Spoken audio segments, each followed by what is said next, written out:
আপনারা জানেন যে শারদীয় দুর্গা পুজো উপলক্ষে আমাদের ক্যাম্পাস বন্ধ আছে। আমাদের ক্যাম্পাসের বেশিরভাগ শিক্ষার্থী তাদের গ্রামের বাড়ি মায়ের কাছে ফিরে গেছেন। তো সেই সময়টাতে অনেক শিক্ষার্থী আছেন যাদের পড়াশোনা বা টিউশনি অন্যান্য কারণে যারা বাড়িতে যেতে পারেননি, এই ছুটিতে তারা ক্যাম্পাসে আছেন। তো সেই উপস্থিতিটা খুবই কম।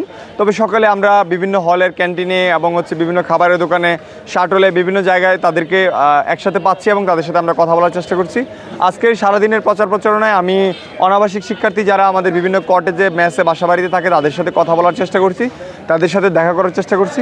আমি আমার বিশ্ববিদ্যালয় জীবনের বেশিরভাগ সময় কটেজে কাটিয়েছি। তো যেহেতু আমি অনাবাসিক শিক্ষার্থী ছিলাম, তো এই জায়গায় আমি যে সেই বৈষম্যটা আমি সবসময় অনুভব করি। আমার কাছে মনে হয়েছে যে এই জায়গায় কিছু শিক্ষার্থী হলে ভালো আবাসন পেলেও আবার কিছু শিক্ষার্থী একেবারে বিশ্ববিদ্যালয়ে যখন নতুন আসে প্রথম বর্ষে, তার জীবনটা প্রথম বর্ষে এসেই শুরু হয় স্যাঁতসেঁতে এবং অস্বাস্থ্যকর একটা কটেজের পরিবেশে।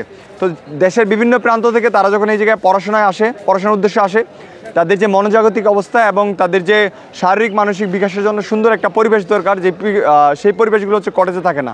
তারা সেই জায়গায় একটা সংকীর্ণ পরিবেশ পায়, ছোট গুপচি ঘর, এবং সেখানে দেখা যায় যে বর্ষা হলে পানি ওঠে, শীতে অতিরিক্ত শীত, নেই পর্যাপ্ত স্যানিটেশনের ব্যবস্থা এবং ভালো পানি।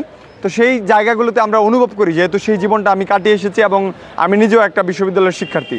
তো আমি তাদেরকে সেই প্রতিশ্রুতিগুলো দিচ্ছি যে রাতারাতি তো হল নির্মাণ সম্ভব না, কিন্তু আমি যদি নির্বাচিত হই বা আমরা যদি নির্বাচিত হই, হল নির্মাণের জন্য আমরা টাকা দিব, কিন্তু এক বছর হয়তো সেটা সম্ভব হবে না। কিন্তু আমরা অস্থায়ী বাসস্থান নির্মাণ করা এবং যারা কটেজে আছেন তাদেরকে কিছু সার্ভিস ফ্রি করে দেওয়া, যেমন সেটা ইন্টারনেট হইতে পারে, বিশুদ্ধ পানির ব্যবস্থা হইতে পারে, ভালো স্যানিটেশনের ব্যবস্থা করা, কটেজ মালিকদের সাথে বসে তাদের যেই পরিমাণ অর্থ নেওয়া হয় সেইটার বিপরীতে তাদের জন্য ভালো সুযোগ সুবিধা দেওয়া হয়। তাহলে এই জায়গায় কিছুটা বৈষম্য প্রাথমিকভাবে রোধ করা যায়।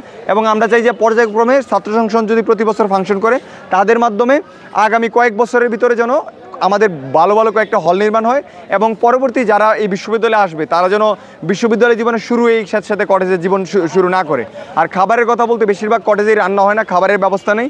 তো দূর থেকে তারা হলে এসে খায়, হলে আবার মিল সিস্টেম চালু হয়ে গেছে।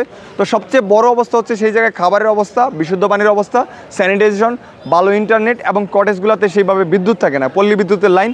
তো ওই জায়গায় আসলে বলতে গেলে পড়াশোনার যে পরিবেশ বা একটা শিক্ষার্থী যে পড়াশোনার জন্য যেই উপযুক্ত পরিবেশ, সেটা তারা কটেজে পায় না। তো সেই জিনিসগুলোকে আমরা দরদ দিয়ে অনুভব করছি এবং তাদের সেই সমস্যার সমাধানে আমরা কাজ করব। তাদেরকে আকাশচুম্বী ইশতেহার হয়তো দিব না, কিন্তু সেই জায়গাগুলোতে তাদের কষ্টগুলো লাঘব করার জন্য সেগুলো দরদ দিয়ে অনুভব করে আমাদের জায়গা থেকে নির্বাচিত হই কিংবা না হই চেষ্টা করব, নির্বাচিত হলেও চেষ্টা করব, নির্বাচিত যদি না হই তবু যে প্রতিনিধি আছে তাদের মাধ্যমে এবং আমাদের মাধ্যমে আমরা যতদিন এই বিশ্ববিদ্যালয়ে কাজ করব, এইভাবেই শিক্ষার্থীর জন্য আমরা কাজ করে যাব। সেই প্রতিশ্রুতি তাকে আমরা আজকে সারাদিন দিচ্ছি।